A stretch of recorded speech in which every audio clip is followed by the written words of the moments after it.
talking about one point on the hand that can help with lower back pain, digestion, as well as many other things.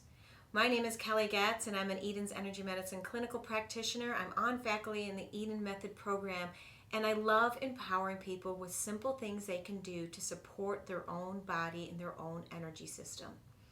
So we're talking about large intestine 4. This is a really important point in Chinese medicine because it's this union valley point. It's this converging point that lands between the large intestine and the lung meridian. So if we look at our hand, we have our thumb, which is the lung meridian. And as we travel down, this webbing in here is between the lung meridian and the large intestine meridian. So we're actually going to be working in this web.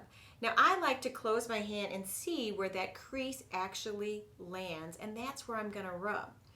But all you need to do is just travel down the thumb, find that web, and we are going to rub this point. This is going to help with digestion, like I already said. It's going to help with lower back pain, and it can help with stagnated energy. So if energy's not flowing and moving, this is a simple thing that you can do at any time of the day to help move the energy and release stagnation.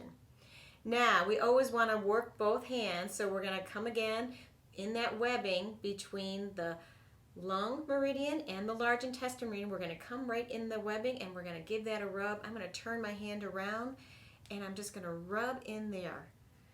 And we are working with large intestine 4, one of the really important points on the entire meridian system.